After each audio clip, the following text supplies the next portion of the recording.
हे नाथ,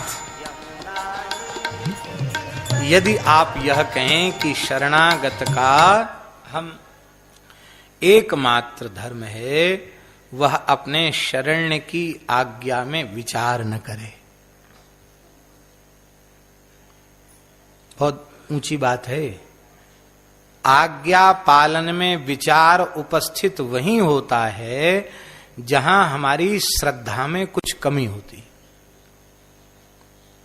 हमारे श्रद्धा में, हमारे भाव में, हमारे प्रेम में न्यूनता होगी, तभी ननु न चाहेंगे। अरे पता नहीं महाराज जी ऐसा क्यों बोल रहे हैं, पता नहीं, ऐसा मन में आएगा। श्रद्धा पूर्ण होगी तो तत्क्षण आज्ञा का पालन होगा। मुंह से बात पूरी भई नहीं कि आज्ञा का पालन हो गया, ये होगा।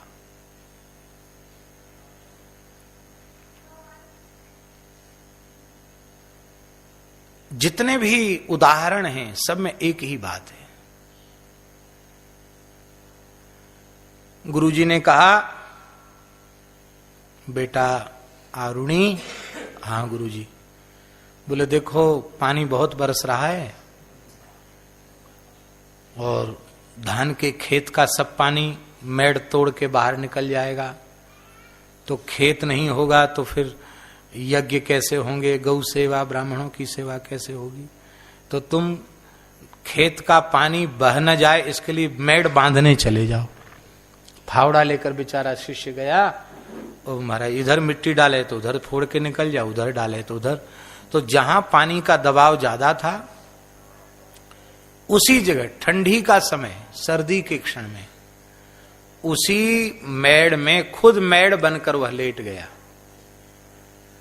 और पूरी रात भयंकर पानी बरसता रहा, वो मेड़ बनकर पड़ा रहा। गुरुजी ने कहा दिन में भेजा था उसको, शाम हो गई नहीं आया, रात हो गई नहीं आया, अब सुबेरा भी हो गया नहीं आया, क्या बात। पूछा कहां गया शिष्य, तुम्हारा गुरु भाई कहां गया। बोले गुरुजी आपने जहां भेजा था वहां से लौट के नहीं आया।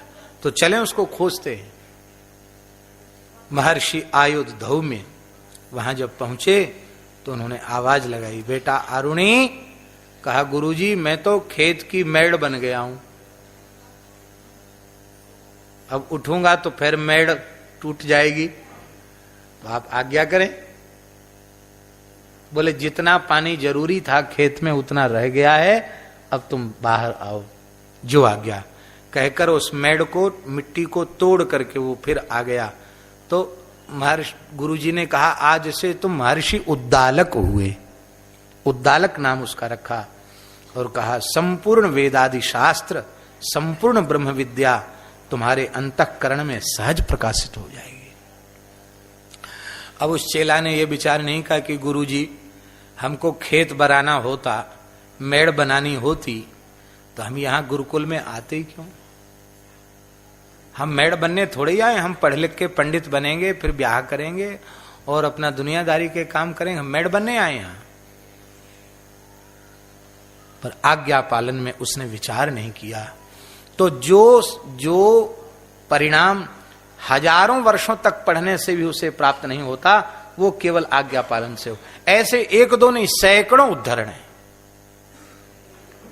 मूल बात यह है कि शिष्य को, सेवक को, शरणागत को, भक्त को, पुत्र को आज्ञा पालक होना चाहिए।